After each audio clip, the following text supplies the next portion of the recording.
मैं प्यारे, ये संसार तेरे सहारे। तू है इस भाग्य आलम का मालिक, तेरी महिमा है अजब निराली। पत्ता पत्ता पता दे रहा है तेरा कर इशारे, है ये संसार तेरे सहारे। मेरे करतार तू विश्व आधार तू, ओ मैं प्यारे, है ये संसार तेरे सहारे। पक्षी गण तेरे ही गुण गाते, तेरी महिमा को दिन रात बताते। ओ मैं भू तू ही तू, ओ मैं प्यारे, है ये संसार तेरे सहारे। मेरा करतार तू विश्व आधार तू, ओ मैं प्यारे, है ये संसार तेरे सहारे। अगम गोचर है वेदों ने गाया, तेरी महिमा का पार न पाया। ज्ञानी ध्यानी मुनि विद्वान गुणी खोजे हारे, है ये संसार तेरे सहारे।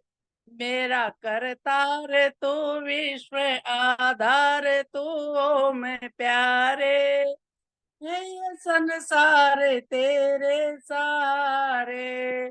मेरा करतार तू विश्व आधार तू, ओ मैं प्यारे, है ये संसार तेरे सहारे। अपनी भक्ति में मन को लगाना, कष्ट सारे हमारे मिटाना। अपनी भक्ति में मन को लगाना, कष्ट सारे हमारे मिटाना। करे संध्या हवन दिन रात हो मगन मिलके सारे, है ये संसार तेरे सहारे। मेरा करतार तू विश्व आधार तू, मैं प्यारे, है ये संसार तेरे सहारे। नमस्ते। बहुत बहुत आभार। और हमारे बीच में पिछले दिनों से लगातार उद्यान और शान जीवन का लक्ष्य बहन डॉक्टर अनुपमा डोगरा जी, और कल भी आप लोग 31 तारीख को भी सुनेंगे। आइए बहन डॉक्टर अनुपमा जी। ओम श्री गुरुभ्यो नमः। हम चर्चा कर रहे हैं कि हम जीवन में जो मनुष्य जन्म हमें मिला है, जिसके बारे में सभी साधु संत और हमारे धार्मिक ग्रंथ कहते हैं कि मनुष्य जीवन जो है वो बड़ा दुर्लभ है। स्वामी सत्यपति जी का जो स्वयं लिखित एक भजन है, उसकी एक पंक्ति भी यही कहती है कि जो नर तन देवन को दुर्लभ, सो पाया फिर रोना क्या रे। तो ऐसी ऐसी पंक्तियां सुनने में मिलती हैं, और हम स्वयं भी, हमारे जीवन का ये अनुभव होता है कि जब हम साधु संतों महापुरुषों वैदिक सन्यासियों धार्मिकों ऐसे लोगों के पास जाते हैं या उनको श्रवण करते हैं, तो हमें स्वयं को अपने अंदर एक आंतरिक अनुभूति होती है कि वो हमसे श्रेष्ठ है। जैसे हम मर्यादा पुरुषोत्तम श्री राम के बारे में सुनते हैं, या कृष्ण जी के बारे में श्रवण करते हैं, या हम ऋषियों की दिनचर्या, उनकी प्रज्ञा, उसका अनुभव जब हम वेदों के माध्यम से, उपनिषदों के माध्यम से, दर्शनों के माध्यम से, आरण्य ब्राह्मण ग्रंथ के माध्यम से करते हैं, तो हमें लगता है कुछ विशिष्ट है उनमें, जो कि हमें नहीं है या हमें अभी उसकी कमी है। तो उस गैप को हम कैसे पूरा करें? और ऊर्ध्वरीयता, क्योंकि मनुष्य को ईश्वर ने विचार की शक्ति दी है, मनन की शक्ति दी है, चिंतन की शक्ति दी है, निधिध्यासन की शक्ति दी है, तो वो ईश्वर साक्षात्कार कर सकता है, वो महसूस करता है, वो अनुभव करता है, उसको अनुभूतियां होती हैं रूप की, रस की, शब्द की, स्पर्श की। लेकिन फिर सारे ऋषि कहते हैं कि आपको सभी रूप, रस, गंध, स्पर्श जो शब्द है, उसका विषय इंद्रिय सुख नहीं होना चाहिए। उसका विषय जो होना चाहिए वो होना चाहिए प्रत्याहार, वो आत्म उन्मुखी होनी चाहिए। तो इस तरह का हम श्रवण करते हैं, और उसके लिए हम क्या कर सकते हैं? तो कुछ मैंने चिंतन किया तो मुझे कुछ कुछ बातें जो अपने जीवन काल में समझ आई, जिससे मेरे जीवन में प्रसन्नता बढ़ी, आनंद बढ़ा, एक प्रसन्नता का अनुभव हुआ। जीवन में एक सुरक्षा आई, एक अभय आया जीवन में कि हाँ, हम ईश्वर को मानते हैं, हमारे साथ अच्छा ही होगा। इस बात पे एक श्रद्धा आई, एक विश्वास आया। जैसे लोग कहते हैं कि अच्छा करने वालों के साथ बुरा हो जाता है, जो सीधा वृक्ष होता है उसको काटा जाता है, जो टेढ़ा होता है वो काटने में मुश्किल होता है, तो टेढ़े हो जाओ। तो ऐसा अनुभव नहीं आया कि सीधे हैं तो कट जाएंगे। ऐसा अनुभव जीवन में कभी नहीं आया, क्योंकि हम तो जम्मू कश्मीर बेल्ट के हैं, और जम्मू के हैं हम। जम्मू कश्मीर बहुत दूर नहीं था हमसे। तो वहां पे जब वहां के जब कश्मीरी पंडितों ने घर खाली किए तो वो भागकर जम्मू ही आए, लेकिन जम्मू के पंडितों ने कभी जम्मू खाली नहीं किया, क्योंकि जम्मू के पंडितों में आरंभ से ही बहुत ज्यादा शौर्य की शिक्षा बहुत दी गई, क्योंकि जैसी परिस्थितियां थी, जैसा वातावरण था, तो कूट कूट के इतनी शौर्यता सब में भर दी गई कि उनकी तरफ देखने का किसी ने साहस ही नहीं किया। तो जीवन में कोई कटु अनुभव नहीं आया, अच्छे अनुभव ही आए हैं। अच्छे विचारों को धारण किया, अच्छे मार्ग पर चले, सत्संग किया, वैदिक विद्वानों को सुना, वैदिक सन्यासियों को सुना, जो कुछ सुना, और वो जब हम उनके सानिध्य में रहे तो हमने उनका पालन भी किया। तो उन्होंने ही कहा कि आपने पालन किया है, आपको इसी से बहुत लाभ होगा। तो हम ब्रह्मानंद वल्ली से आज का आरंभ करेंगे। तैत्तिरीय उपनिषद में ब्रह्मानंद वल्ली का प्रथम अनुवाक, प्रथम श्लोक ऋषि लिखते हैं। आज जो भी चर्चा इस विषय पे होगी, आप लोगों ने क्या चिंतन करना है कि ये जो कुछ भी मैं बोल रही हूँ उससे, उसमें से कोई एक शब्द आप ग्रहण कर लो, कोई एक वाक्य ग्रहण कर लो। आप करते ही होगे पालन, लेकिन कोई ऐसी बात जो अभी तक आपके छूट गई हो, या ध्यान में नहीं आई हो, या स्मृति में नहीं आई हो, तो आप उसका, आपको ये सोचना है कि जो आज एक एक शब्द मैं अब बोलूंगी वो आपको ऊर्ध्वरेता बनाने के लिए है, जीवन को सफल बनाने के लिए और सार्थक बनाने के लिए है। तो ब्रह्मानंद वल्ली में हर आचार्य, हर वैदिक विद्वान कक्षा के आरंभ में एक श्लोक बोलते हैं कि ओम सहना भवतु सहनौ भुनक्तु सह वीर्यं करवावहै तेजस्विना वधीतमस्तु मा विद्विषावहै। तो इसके जो अर्थ है, वो जो अर्थ है ना, वो ही स्वयं अगर हम धारण कर ले तो परमात्मा को गुरु शिष्य कहता है। तो हम इसको हर घटक पे अप्लाई कर ले। पति पत्नी है उस पे अप्लाई कर ले, सास बहू है उस पे अप्लाई कर ले, ननद भाभी है उस पे अप्लाई कर ले, देवर जेठ है उस पे अप्लाई कर ले, मामा जी हैं चाचा जी हैं उनके साथ अप्लाई कर ले, अपने रिश्तेदारों के साथ, अपने मित्रों के साथ, अपने आचार्यों के साथ, अपने संबंधियों के साथ, संपूर्ण प्राणी मात्र के साथ आप वो घटक अप्लाई कर सकते हैं। वो क्या कहता है कि हे ईश्वर हम साथ साथ हों, हम दोनों की रक्षा करो। इसका अर्थ क्या हुआ? गहराई में देखें कि वो कोई हथियार, कोई शस्त्र हाथ में लेने की बात नहीं कर रहा है। संध्या के मंत्र में भी हम कहते हैं कि जो हमसे द्वेष करते हैं ईश्वर, वो आपके दाढ़ के नीचे आ जाए, उनका द्वेष तो हम नहीं करेंगे, आपने हमारी रक्षा करनी है। हर दिशा से आप ही हमारे रक्षक हैं। और किस किस प्रकार से हमारे रक्षक हैं, ये संध्या के मंत्र जब हम बोले तो हमारी उसमें प्रगाढ़ निष्ठा निष्ठा हो, इतनी आस्था हो, इतनी श्रद्धा हो कि हम जब उस समय उसमें डूब जाएं और पूरे हृदय के साथ, पूर्ण श्रद्धा के साथ सर्व रक्षक, सर्वशक्तिवान, न्यायकारी, हितकारी, सच्चिदानंद स्वरूप ईश्वर को ही हम अपना, सर्वव्यापक ईश्वर को ही हम अपना रक्षक माने। दूसरी बात वो कहते हैं कि आप हम दोनों मिलके अपने बल को बढ़ावें।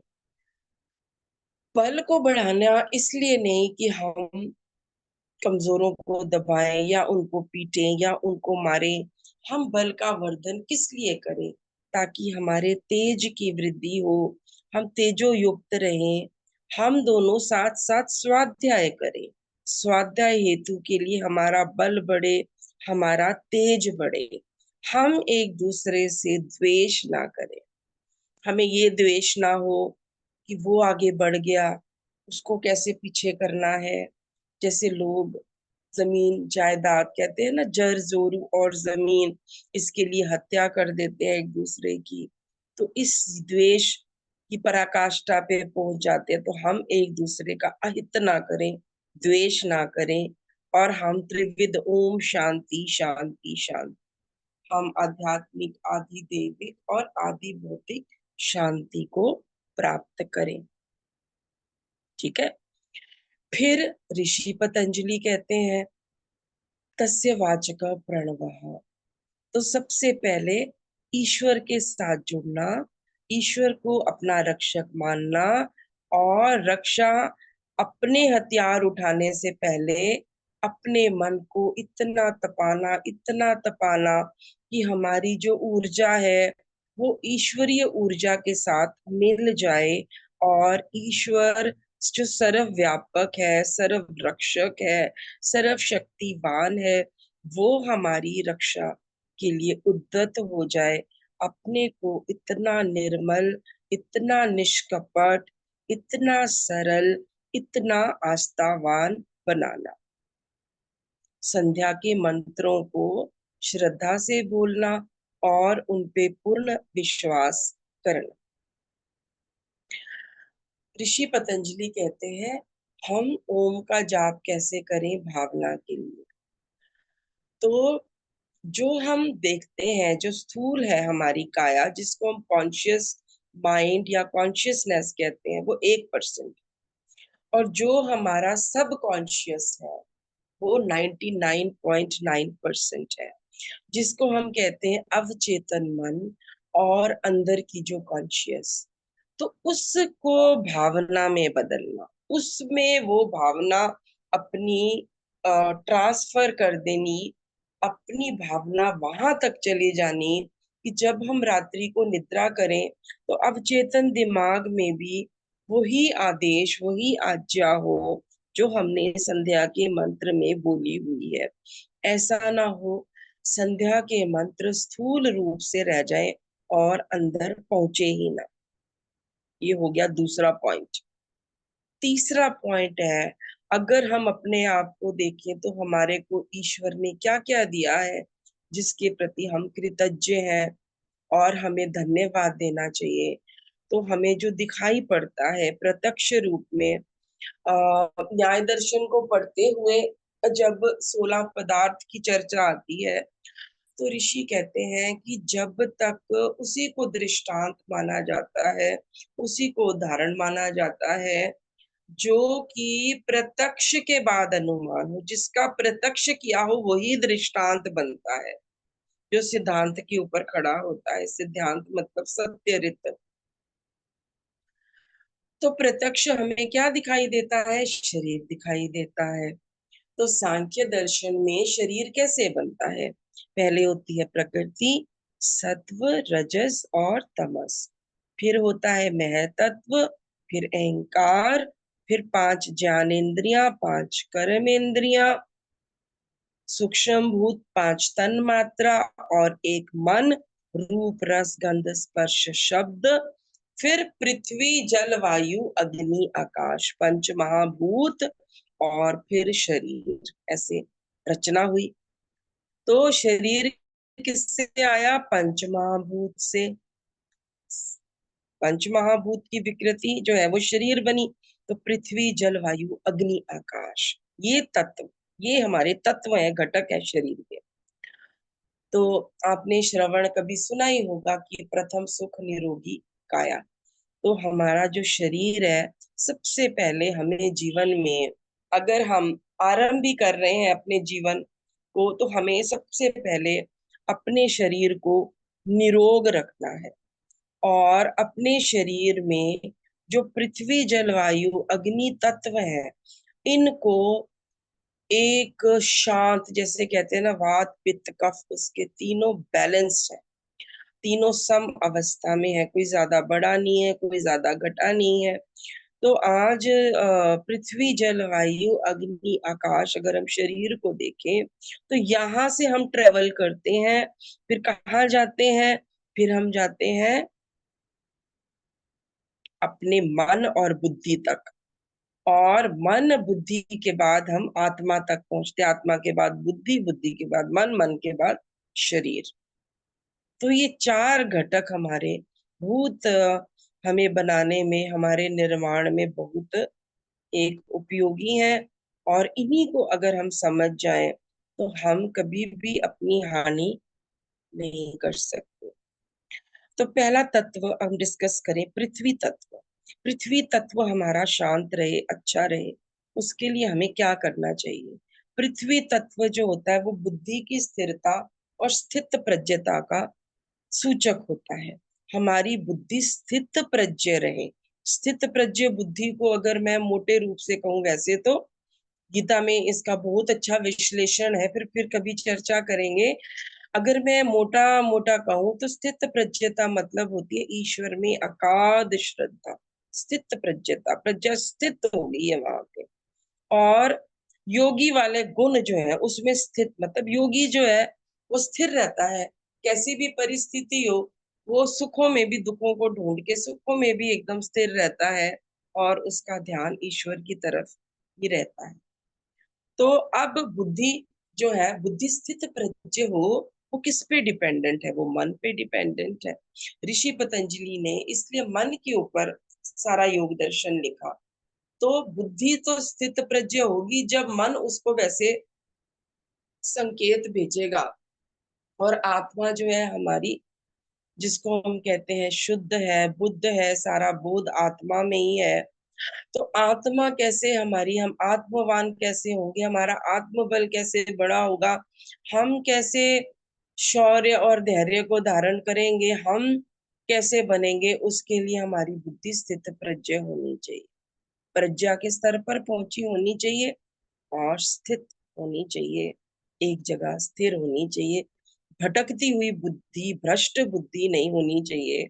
जब रावण ने माता सीता का हरण किया तो सभी ने कहा ना कि विनाश काले विपरीत बुद्धि।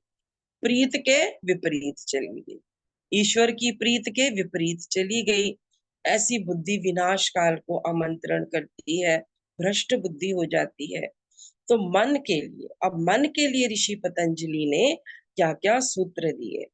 उन्होंने कहा, जैसे उन्होंने कहा कि हमें, मतलब जो अवसान है वो हम कल डिस्कस कर चुके हैं। तो ऋषि पतंजलि कहते हैं कि अपने जीवन के सारे अवसानों को हम कैसे हटा सकते हैं, उनका कैसे विनाश कर सकते हैं।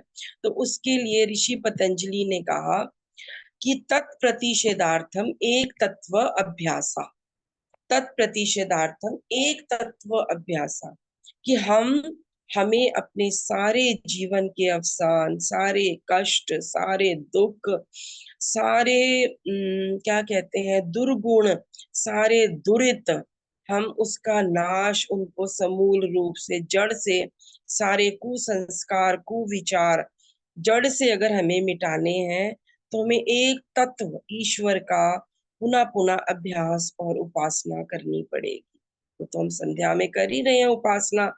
और प्रार्थना कैसे करें ईश्वर की? वो जो 8 मंत्र हम अग्निहोत्र में बोलते हैं, देव यज्ञ में बोलते हैं, वो प्रार्थना भी है, वो स्तुति भी है। तो आपने स्तुति भी कर ली, आपने प्रार्थना भी कर ली, आपने उपासना भी कर ली, श्रद्धा से युक्त होकर। तो जैसे एक भृंगी का मैं उदाहरण बार बार देती हूँ ताकि स्मरण रहे। भृंगी जो होता है कीट, वो मिट्टी को लेपन करता रहता है, इस तरह का अपना गृह बनाता है। मिट्टी को लेपन कर करके वो छोटे छोटे ऐसे ब्लॉक से बना देता है और उसके अंदर अंडे ला ला के रखता रहता है और उनके कान में कहते हैं बोलता रहता है, तुम भृंगी हो, तुम भृंगी हो, तुम भृंगी हो। और जब उन अंडों का सेजन होता है तो उसके अंदर से सारे भृंगी जैसे ही निकलते हैं, हालांकि अंडे वो अलग अलग टाइप के होते हैं। तो इसी तरह एक तत्व अभ्यास करना है, तत्प्रतिषेधार्थम।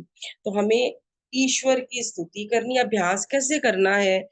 ईश्वर की प्रार्थना करनी है, उन प्रार्थना के मंत्रों को कहना है वो सत्य है, अपने मन को भाव देना है और अपना जो भाव शरीर है, जो अपना सबकॉन्शियस, जो अवचेतन दिमाग है, जो 99.9 है, वहां तक सूचना पहुंचानी है।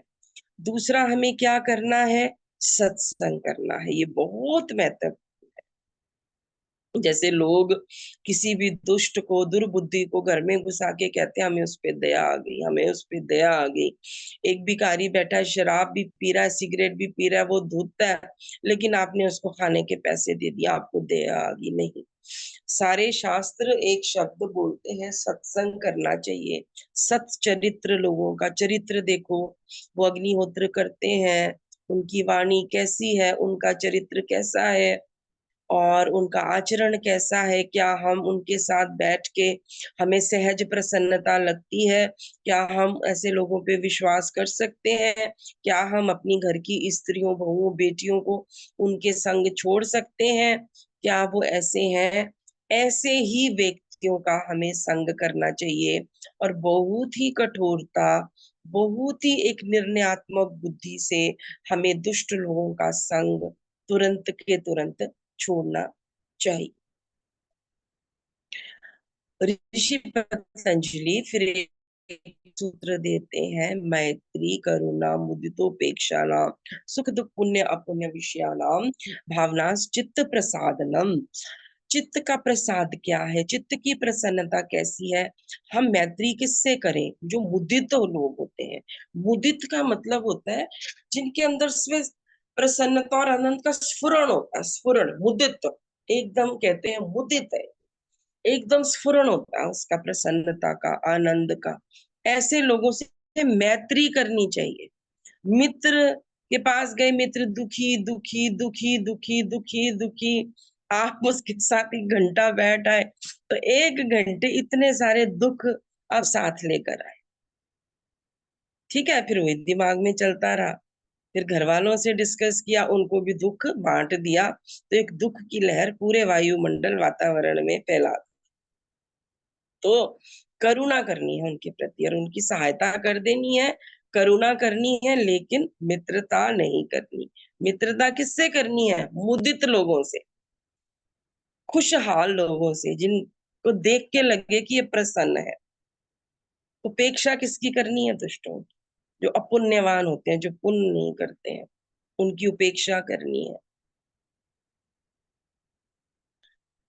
तो इस तरह से अब उपेक्षा का अर्थ ये नहीं है कि भाई हमें कोई दुष्ट दिख गया तो हम दब्बू बन के बैठ जाए, उसकी चापलूसी शुरू कर दें, डरपोक होके बैठ जाए, चू ही ना करे, हमारी जवान ना उसके आगे चले, शरीर थर थर थर थर कांपे, या हमें उपेक्षा कर दी, हम तो उसके आगे कुछ बोले नहीं। नहीं, हमारी वाणी इतनी ओजस्वी तेजस्वी, हमारा व्यक्तित्व ऐसा होना चाहिए कि दुष्ट को लगे कि भाई ये मौन तो है, मेरे से बात तो नहीं कर रहा, लेकिन अगर कभी मैंने इसको छेड़ा तो पूरी धरती मेरे नीचे से निकल जाएगी। ये उनके अंदर ऐसा डर भी होना चाहिए, ऐसा उपेक्षा होनी चाहिए।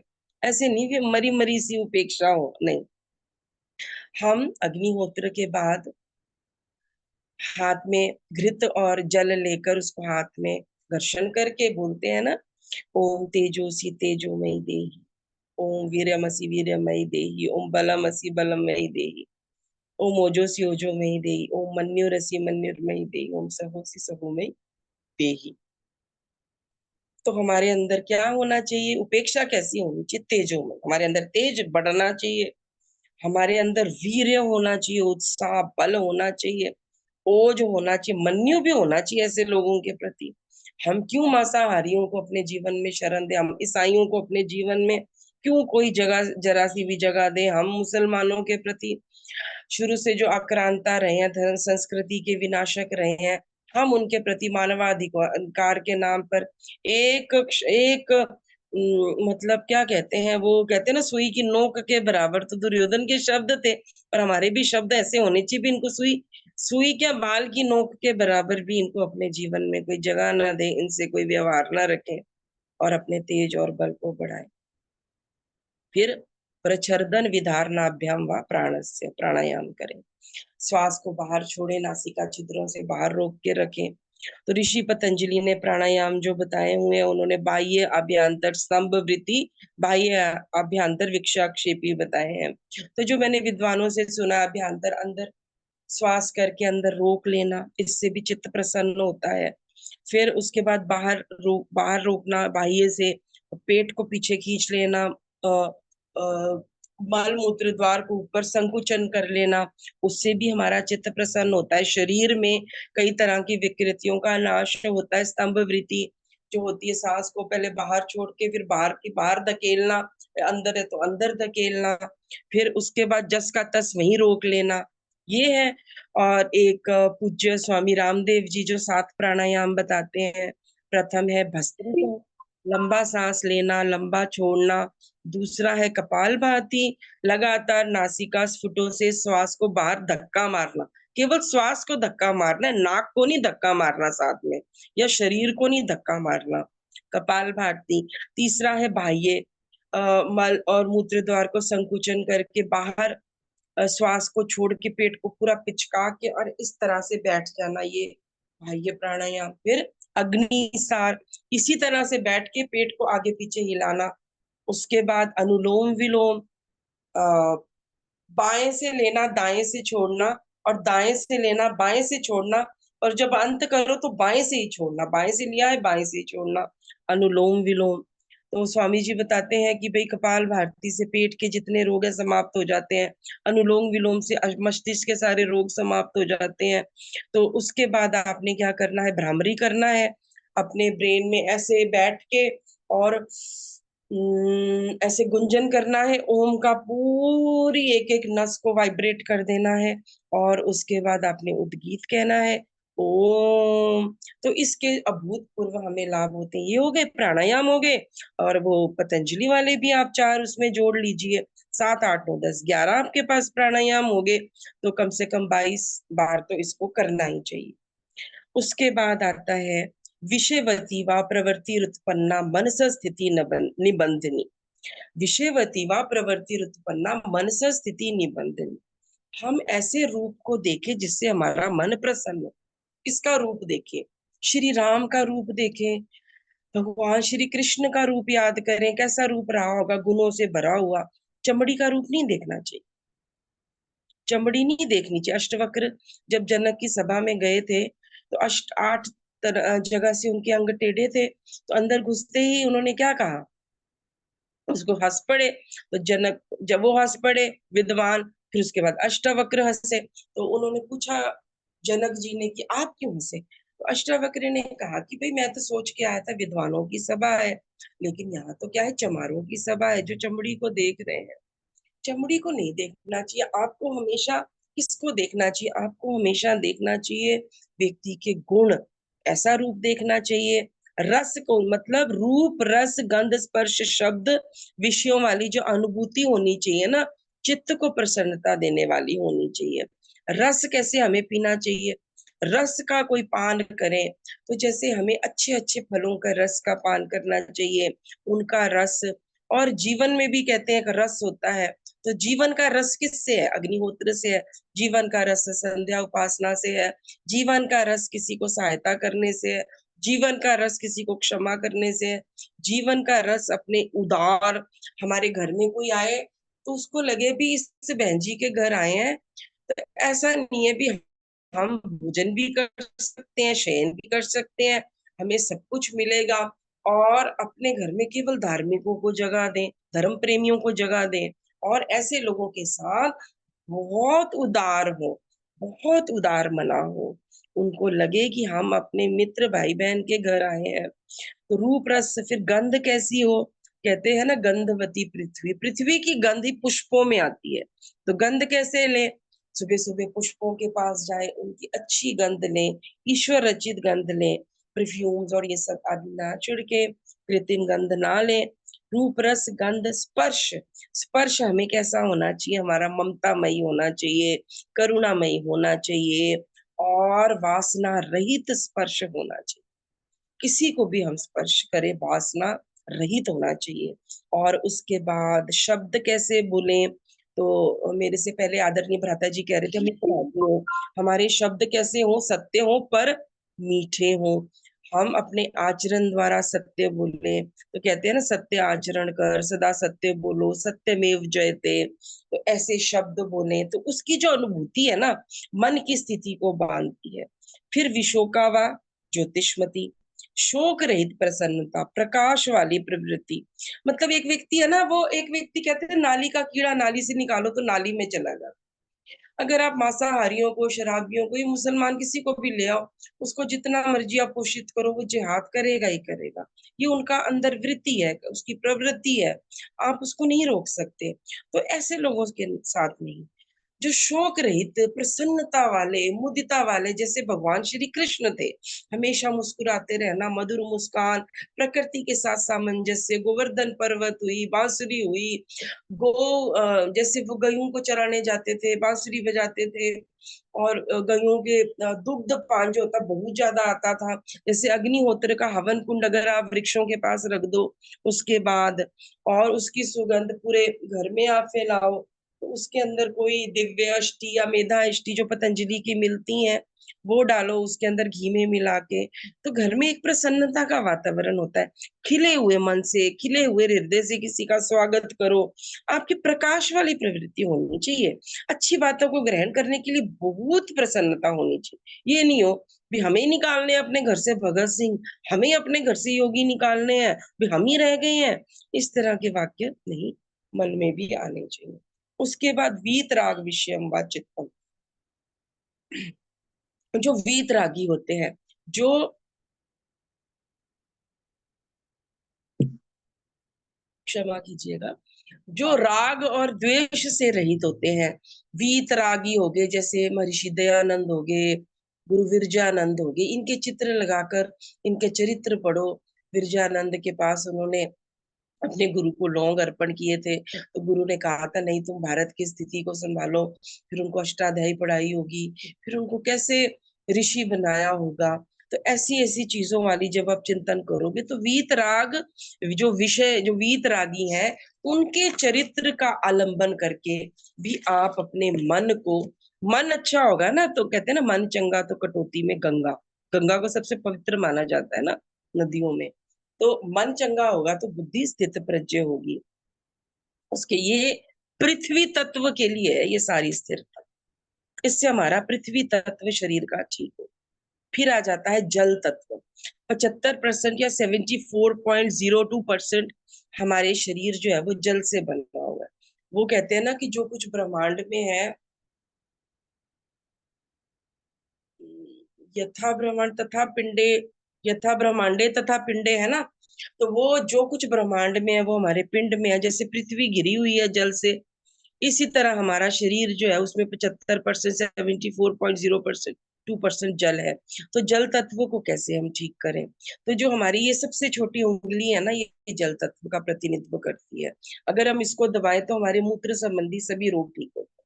तो ये जल तत्व को ठीक करती है। इसको रोज दबाएं, हमारा जल तत्व ठीक हो, है ना। मूत्र संबंधी हर परेशानी दूर हो, किडनी संबंधी, तो ये है ये। ठीक है। अब इसी उंगली से आप, ये ऐसे ही है, एक मैं मन का करती हूँ, कोई ऐसा नहीं। जब मैं जल सुबह सबसे पहले, जब मैं दातुन वगैरह के लिए, स्नान आदि के लिए जब जल का पहला स्पर्श करते हैं, तो आप अपने मन से हाथ जोड़ के जल को, जल के बारे में एक, जैसे एक स्नान मंत्र वेद में है, तो लेकिन हमें अगर वो नहीं आता तो हम जल को कैसे करें? तो जल के साथ एक संबंध बनाए, कहते हैं ना कनेक्टिविटी। आपका जब तक किसी के साथ संबंध नहीं होता, जैसे हम ईश्वर को बोलते हैं पिता पुत्र का संबंध, तो कनेक्टिविटी आप बिठाएं। तो जल को आप ओम अमृतोपस्तरणमसि स्वाहा, अमृता पिधानमसि स्वाहा, सत्यम यश शरीरमय शीर्ष, हे ईश्वर आप जल द्वारा हमारा ओढ़ना बनो, हमारा बिछोना बनो, हम सत्य और श्री का आधार बने।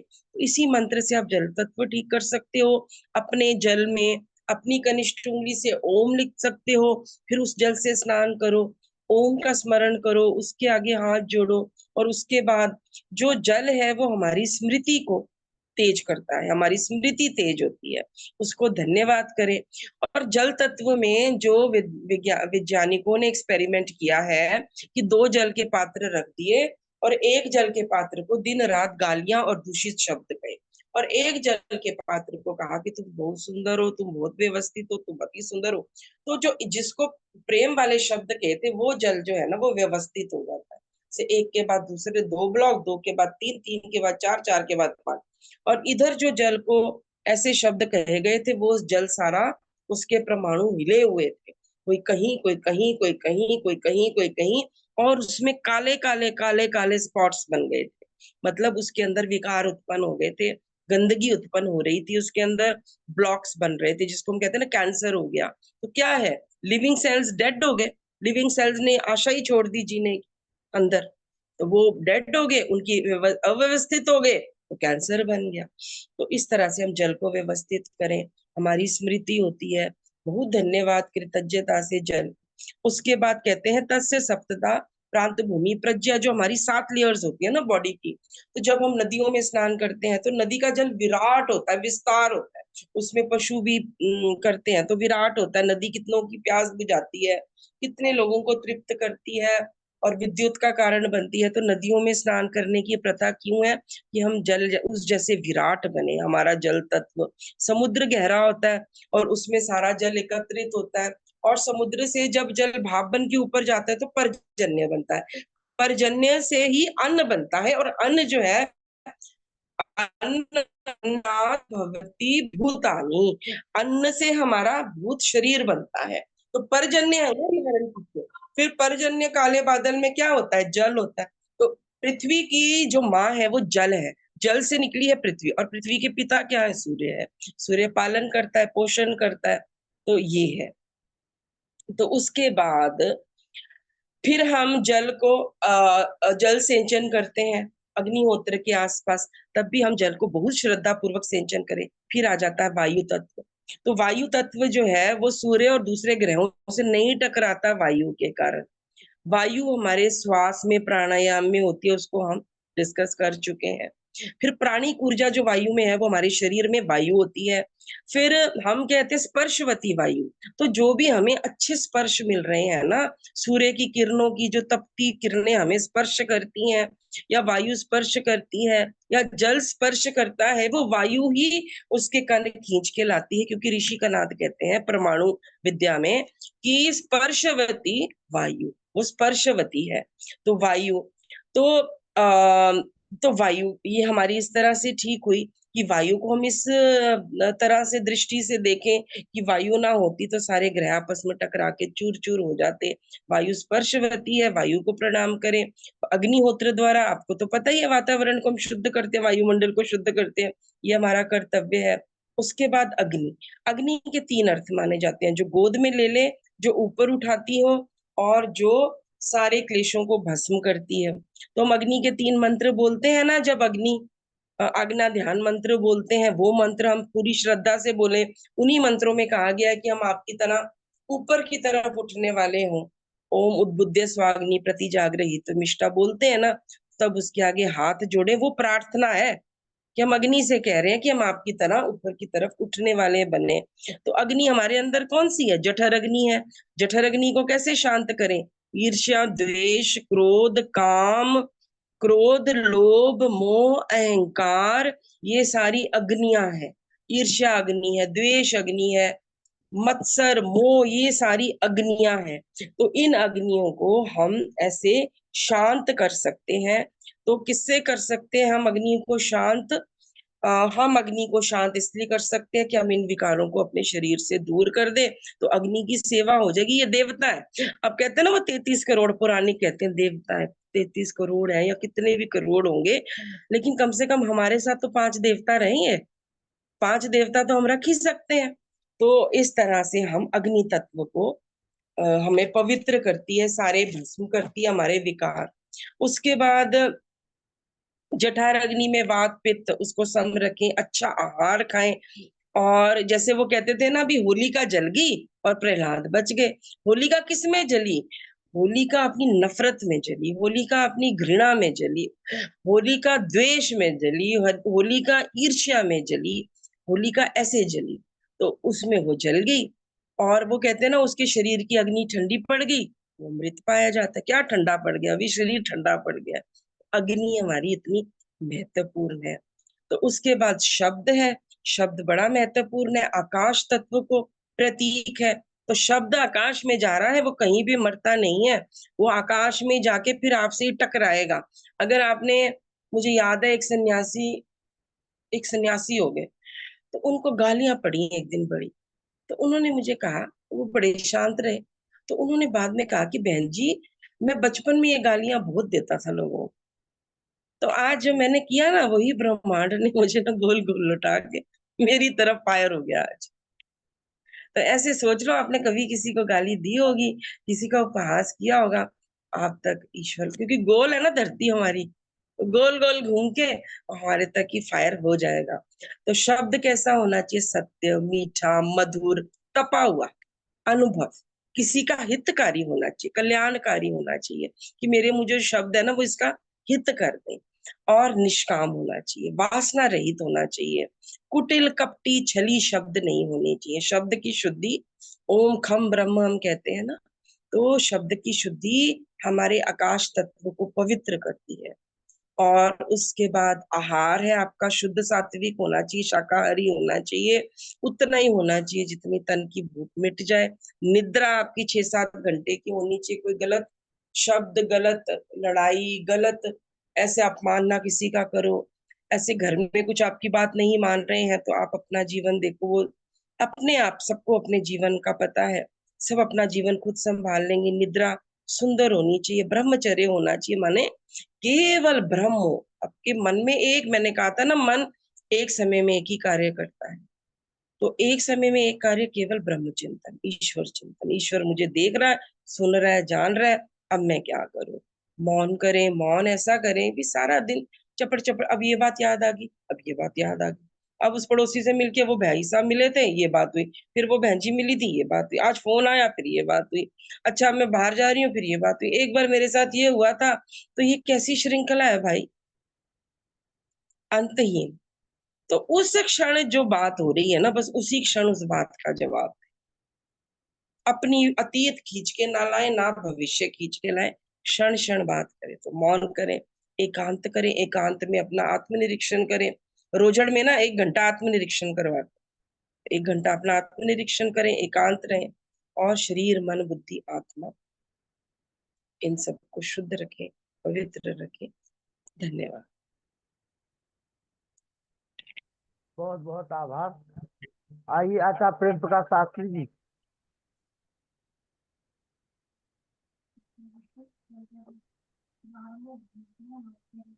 डॉक्टर राकेश कुमार आर जी, उनका आशीर्वाद भी हमें मिलेगा आज। तो हम चाहेंगे कि केवल 3-3 मिनट का समय रख लें जी। आज मैंने 2 मिनट ऊपर ले लिया।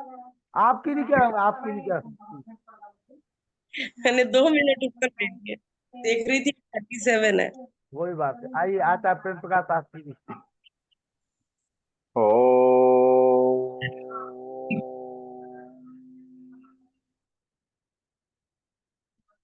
यतो यतः समीहसे ततो नो अभयं कुरु शन्नः कुरु प्रजाभ्यो अभयं नः पशुभ्यः ओम शांतिः शांतिः शांतिः।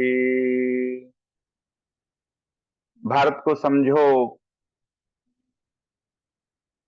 अभियान समिति के राष्ट्रीय अध्यक्ष सम्माननीय डॉक्टर राकेश कुमार जी आर्य और राष्ट्रीय संयोजक आदरणीय लखनलाल जी आर्य और विगत 3 दिनों से जिनका बड़ा ही अमृत भरा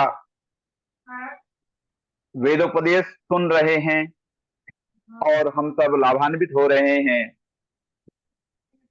ऐसी विदुषी बहन डॉक्टर अनुपमा जी डोगरा, अन्य समस्त सुधी श्रोतागण, बहुत सुंदर चर्चा कल और परसों और आज भी हम लोग सुन रहे हैं।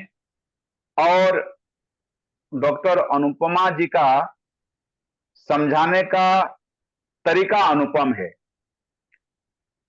और उस अपने नाम को सार्थक करते हुए जिस ढंग से, जिस शैली से, बहुत नपे तुले शब्दों के माध्यम से उन्होंने हम सबको व्यक्ति का उत्थान कैसे हो, अवसान किन कारणों से होता है, इन सभी पक्षों को रखते हुए बहुत सुंदर चर्चा हम लोगों के सामने की है। और मैं हृदय से धन्यवाद करता हूं, आभार व्यक्त करता हूं और भविष्य के प्रति हम सभी आशान्वित हैं कि भविष्य में भी डॉक्टर अनुपमा जी हम सबके सामने आकर के इस प्रकार की चर्चा से हम सबको लाभान्वित करेंगी। एक श्लोक है, समाधि निर्धूत मलस्य चेतसः निवेशितात्मा समाधि निर्धूत मलस्य चेतसो निवेशितस्यात्मनि यत् सुखं भवेत् न शक्यते वर्णयितुं गिरा तदा स्वयं तदन्तः करणेन गृह्यते। जिस योग की चर्चा, मन की चर्चा कर रही थी हमारी मुख्य वक्ता आदरणीय अनुपमा जी, समाधि निर्धूत मलस्य चेतस, समाधि के द्वारा जिस व्यक्ति के चित्त का मल दूर हो गया है, ऐसा व्यक्ति योगी निवेशितस्यात्मनि यत् सुखम भवेत्, और अपनी आत्मा के अंदर जिसने परमात्मा के उस आनंद को, परमात्मा के उस ज्ञान को जिसने निवेशित कर लिया है, अपने अंदर उतार लिया है, उसको जो सुख मिलता है, आनंद की प्राप्ति होती है, न शक्यते वर्णयितुं गिरा तदा, उसको हम अपनी वाणी के माध्यम से जो है व्यक्त नहीं कर सकते। स्वयं तदंतः करणेन गृह्यते, और वह आनंद, वह जो अंदर से एक आत्मानुभूति होती है, वह स्वयं हम अपने अंतःकरण के माध्यम से ही उसको अनुभव कर सकते हैं, उसको वाणी बखान नहीं कर सकती। जैसे कि गूंगे व्यक्ति के मुख में अगर हम गुड़ डाल दें या कोई मीठा तत्व डाल दें तो वह उसको व्यक्त नहीं कर सकता, किंतु वह अपने अंदर ही अंदर उसको अनुभव कर सकता है। तो जो मन से संबंधित जो इतनी सुंदर बातें आपने रखी हैं, वह हम सब के लिए बहुत ही उपादेय हैं। मैं हृदय से आभार व्यक्त करते हुए अपनी वाणी को विराम देता हूं। आप सबका बहुत बहुत धन्यवाद। ओम। और कल भी आप लोग डॉक्टर अनुपमा डोगरा जी को सुने नहीं। आइए अच्छा, जय जय। 3 मिनट के लिए हमारे संरक्षक भारत तंजु अभियान समिति के राष्ट्रीय अध्यक्ष हमारे बड़े भाई, और बहुत दिन हो गए हैं इस चौपाल पे हुक्का पीने के लिए वो नहीं आए हैं, आज आए हैं तो उनका स्वागत।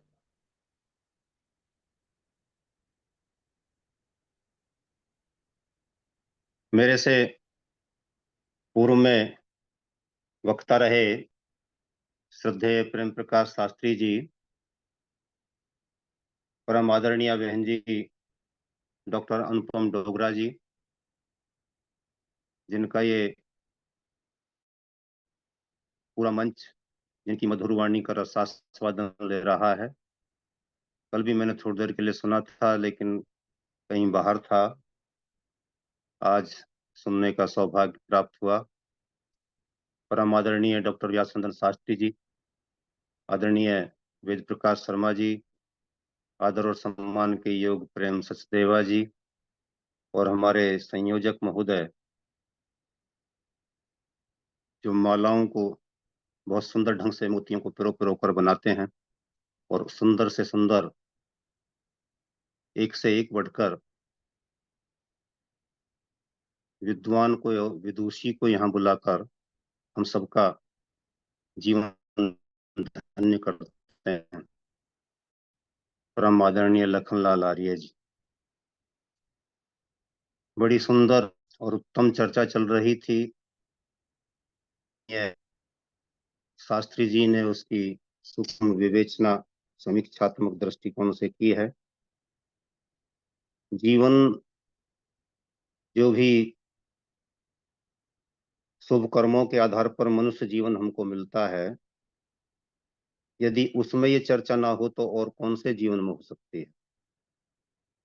मनुष्य जीवन ही तो है जिसमें हम ऐसी चर्चाओं का रसास्वादन ले सकते हैं और इनको हृदयंगम करने के लिए भी प्रयास कर सकते हैं।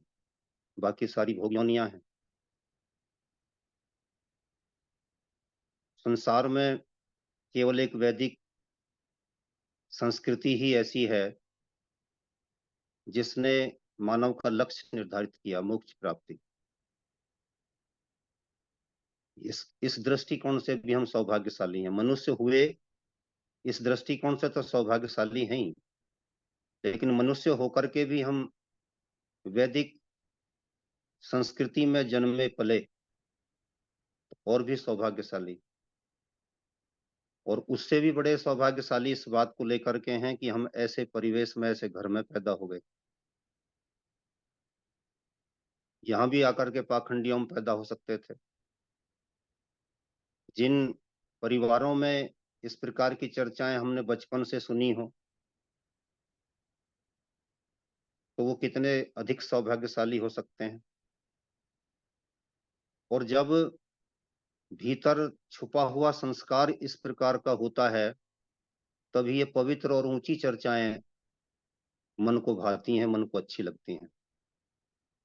नहीं तो मैं अक्सर कहा करता हूं कि इसी समय लोग शराब पीने में मस्त होंगे, जो सोच रहे होंगे कि वो इन बातों से हमको क्या लेना देना,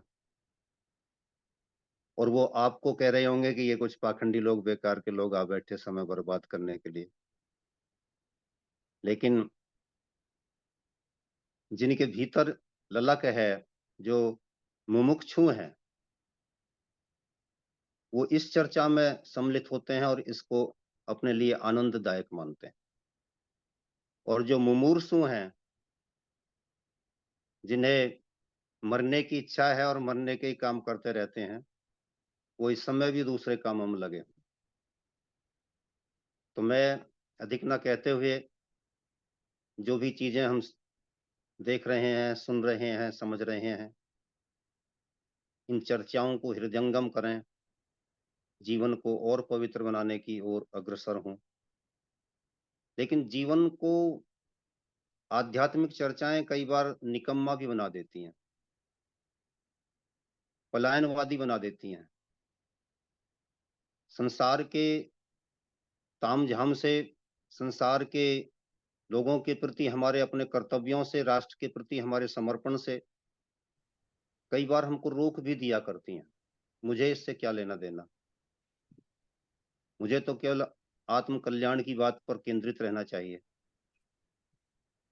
लेकिन नहीं, यदि भारत के सांस्कृतिक वैभव को, सांस्कृतिक परंपराओं को यदि हम देखें, तो लोगों ने आत्म कल्याण के साथ साथ राष्ट्र कल्याण, मानव कल्याण पर भी ध्यान दिया है और उसके लिए भी जीवन को समर्पित किया है, जिया है। तो हम पलायनवादी ना हों आध्यात्मिक चर्चाओं से, बल्कि और अधिक ऊर्जावान हों और अधिक ऊर्जावंत हों कि अब मुझे और भी सुंदर और भी सुंदर परिवेश मिल रहा है, और भी सुंदर चर्चाओं के माध्यम से मुझे और भी अच्छा मिल रहा है, और भी अच्छा लग रहा है।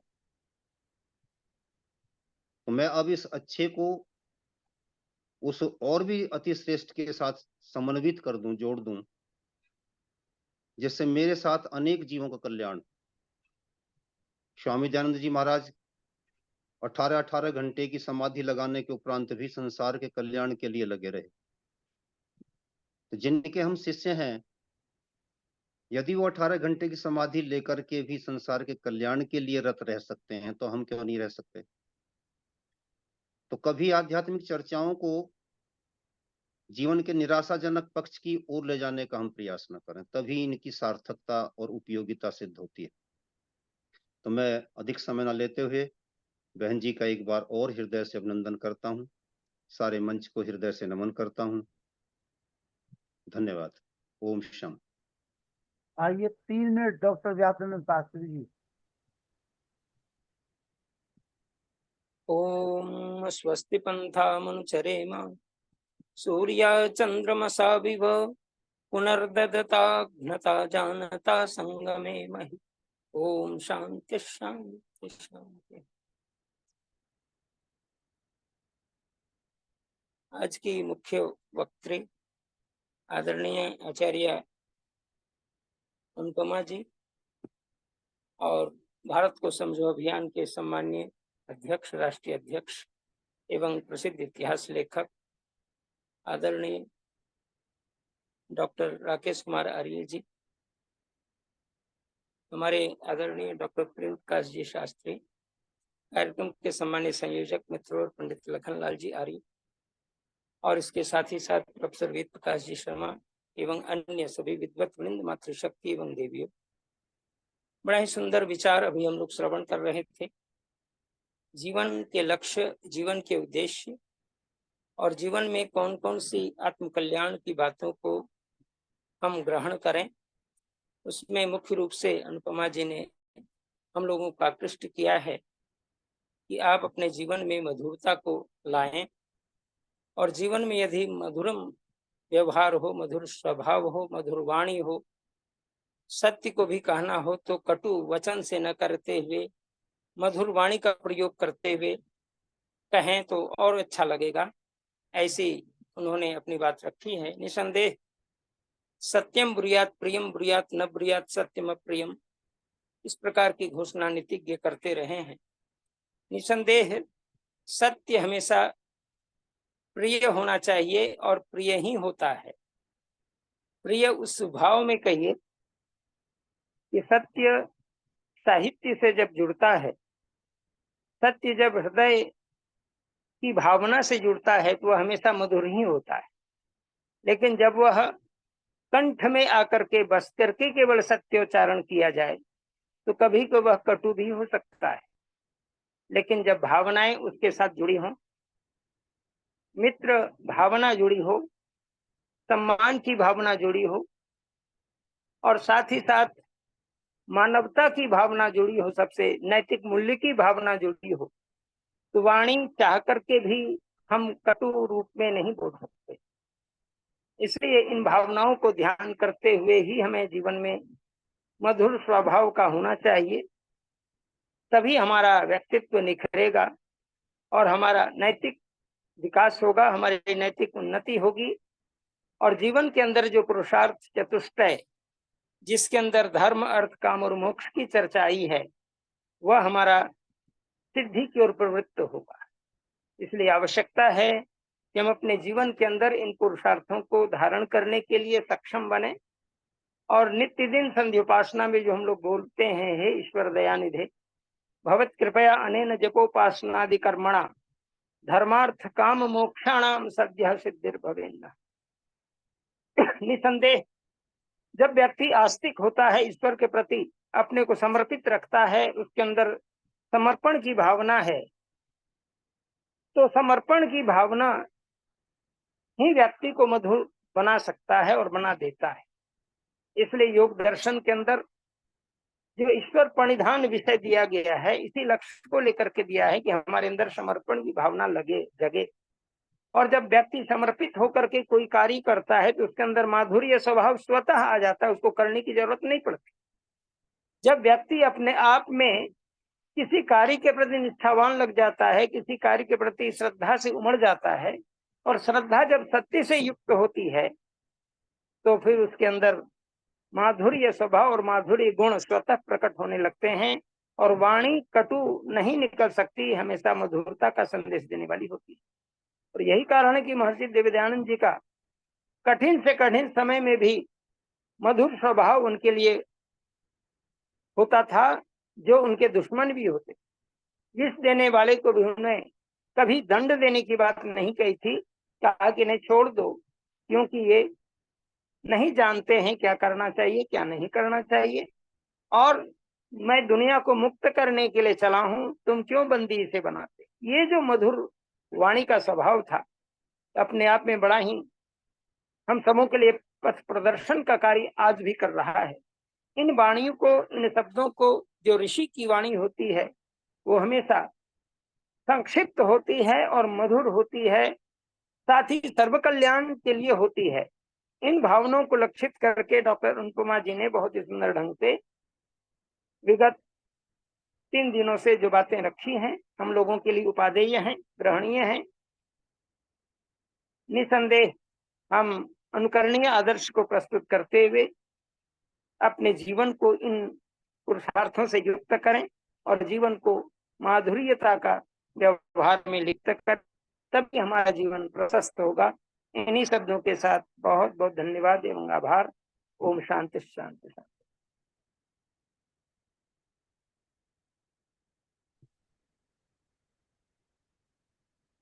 ओम। पुरुषार्थी लखनलाल आर्य जी, नमस्ते जी। प्रेम प्रकाश शास्त्री जी आचार्य जी, डॉक्टर व्यास चंद्र शास्त्री जी और डॉक्टर अनुपमा डोगरा जी। देखिए, एक मंच पे 4 महान हस्तियां और अपने अपने विचार रख रही हैं, तो हम तो गदगद हो गए। बहुत अच्छा। डॉक्टर अनुपमा जी तो ऐसे समझा रही हैं जैसे कि बच्चों को समझाते हैं, ऐसे दिमाग में बैठ जाती हैं चीजें। उनका समझाने का ढंग ऐसे होता है जैसे सामने हम बैठे हैं, उनके बिल्कुल आगे बैठे हुए हैं और वो हमें बता रही हैं, बातें कर रही हैं हमसे। कोई व्याख्यान नहीं लगता, बातें लगती हैं वो हमें। तो ऐसे इंटरेस्टिंग वे से वो बात करती हैं और अपनी बातें रख देती हैं। चारों शास्त्र इनके व्याख्यान में होते हैं हमेशा। दर्शन शास्त्र चारों होते हैं इनके, हर व्याख्यान में चारों दर्शन शास्त्र कहीं ना कहीं ये उसमें लगा देती हैं जरूर, और अच्छा भी लगता है। तो मैं बहुत ही गदगद हूँ और उनसे आग्रह करूंगा कि फिर अपना कार्यक्रम बनाएं हमारे साथ मिलने का। बहुत बहुत धन्यवाद। कल भी रहेगा और बहुत जल्दी आगे भी रहेगा जी। जी, बहुत बहुत आभार, बहुत बहुत धन्यवाद। अच्छा, ये बताइए डॉक्टर व्यासचंद्र शास्त्री जी, आप कब जा रहे हैं दिल्ली डॉक्टर राकेश जी के यहाँ? जी, डॉक्टर राकेश जी के यहाँ दिल्ली कब जा रहे हैं? राकेश जी के यहाँ मैं 25, 26, 27 3 दिन रहूंगा। 25, अक्टूबर में 27 अक्टूबर। जी जी जी। अंतिम 3 दिन के लिए। तो मैं अपना अकाउंट भेज दूं आपको रॉयल्टी डालने के लिए, जी रॉयल्टी देने के लिए अपना अकाउंट भेज दूं? नहीं समझ पा रहे हैं क्या आप अरे कहना भैया, चाह रहे हैं आप? उसकी रॉयल्टी किसके खाते में जाएगी? मेरे खाते में जाएगी कि नहीं? कोई बात नहीं, ये तो स्नेह की बात। जी डॉक्टर आदित्य कुमार जी, जी, रॉयल्टी मुझे मिलना चाहिए क्या नहीं मिलना चाहिए? जो चाचा ने कही सो ही सही। चलिए आइए, तो सब लोग अक्टूबर में जो है दिल्ली का प्रोग्राम बना इसके लीजिए। सीताराम केसरी जी जी, अक्टूबर में। कांग्रेस जी सीताराम केसरी जी कभी कोषाध्यक्ष हुआ करते थे। जी, आवाज आ रही है जी? हाँ आपकी आवाज आ रही थी। हाँ, तो वो जब कभी इंदिरा गांधी उनको कोषाध्यक्ष पद से हटाने की बात करती थी, तभी वो ये कह देते थे कि बस जैसा हूं वैसा ही जा रहा हूं, यानी कोष का हिसाब नहीं दूंगा। तो इंदिरा गांधी जैसी चतुर प्रधानमंत्री भी उन्हें कभी कोषाध्यक्ष से नहीं हटा पाई। तो कांग्रेस में एक मजाक मजाक चलता था कि हिसाब ना बही, जो चाचा ने कही सो ही सही।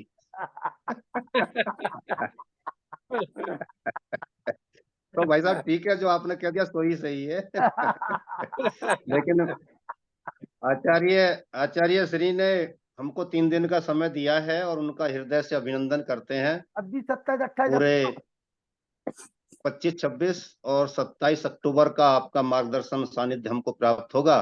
पिताजी। 23, 24 में हम अन्य व्यवस्था करेंगे और मैं पूरे मंच को भी आज से ही मंत्रियों को समझताओं को देख करके बनाए तो अच्छा रहेगा, और आपकी उपस्थिति होगी तो गौरवपूर्ण होगा हम सब के लिए वो क्षण और वो आनंद के पल जिनकी हम प्रतीक्षा करेंगे। इस बार अगर हमारे प्रेम प्रकाश शास्त्री जी भी सम्माननीय है हमारे लिए और वो भी आते हैं तो हमको बहुत ही अच्छा लगेगा, जरूर आएंगे, बहुत अच्छा लगेगा। बना लीजिए प्रोग्राम, बना लीजिए शास्त्री जी।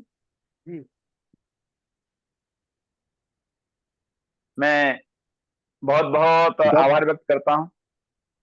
मैं पूर्ण प्रयत्न करूंगा। डॉक्टर सच्चिदानंद जी, स्वामी सच्चिदानंद जी इस बार जो है मुख्य वक्ता के रूप में 5 दिन उपस्थित रहेंगे। जी बहुत बढ़िया कार्यक्रम होता है, बहुत अच्छा लगता है दिल्ली के अंदर। बहुत और सुंदर। जी और जितने भी हमारे इस पटल के हम सब लोग साथी हैं, प्रयास करें कि जितना समय जिसके पास हो उस अक्टूबर के माह में जरूर वहां पहुंचे। और आपके पिताजी और माताजी की स्मृति में बहुत अच्छा कार्यक्रम आपके द्वारा प्रतिवर्ष होता है। मैंने तो स्वयं जाकर के प्रति वर्ष वहां रहा, तो काफी अच्छा लगा। और प्रयास करूंगा कि इस बार भी उस तिथियों में पहुंचने का प्रयास किया जाए। जी। आइए वेद प्रकाश शर्मा जी, शांति पाठ। ओम द्यौ शांति अंतरिक्ष शांति पृथ्वी शांतिराकाश शांतिरुपदया शांति वनस्पतयः शांति विश्वे देव शांति ब्रह्म शांति सर्वं शांति शांतिरेव शांति सामा शांतिरेधि। ओम शांति शांति शांति। ओम। जो बोले सो सत्य सनातन वैदिक धर्म की जय, दयानंद की जय, ऐसी दयानंद की जय, मर्यादा पुरुषोत्तम श्री रामचंद्र की जय, श्री कृष्णचंद्र की जय, राम की जय, स्वामी तथा आनंद की जय, स्वामी आत्मानंद की जय, महात्मा हंसराज की जय, भारत माता की जय, गौ माता की रक्षा हो पालन हो, हर समाज अमर रहे, वेद की ज्योति जलती रहे, उनका झंडा ऊंचा रहे, आर्यों के महाकुंभ और भारत को समझो अभियान की जय, प्रणवन्तो विश्वमार्यं प्रणवध्वनि ओम। वैदिक अभिवादन सबको नमस्ते जी। ओम सर्वेभ्यो नमः। सभी को सादर नमस्ते। कल पुनः डॉक्टर अनुपमा डोगरा जी आपके बीच में रहेंगी। नमस्ते राकेश जी, आर्य नमस्ते व्यासनंद शास्त्री जी, प्रेम प्रकाश शास्त्री जी, बहन कुमार डोगरा जी, तारीख को अनिल डॉक्टर अरोड़ा जी, अलका सबके आर्य जी, 1 तारीख को डॉक्टर अलका आर्य जी और कल डॉक्टर अनुपमा जी आपके बीच में रहेंगी। जी। सभी को सादर नमस्ते, शुभ रात्रि। तो सबको सादर नमस्ते, और सर्वेभ्यो नमः। डॉक्टर राकेश कुमार जी ने आज जो अपनी मुंह दिखाई हमें दे दी है, उसके लिए उनका बहुत बहुत वंदन, अभिनंदन।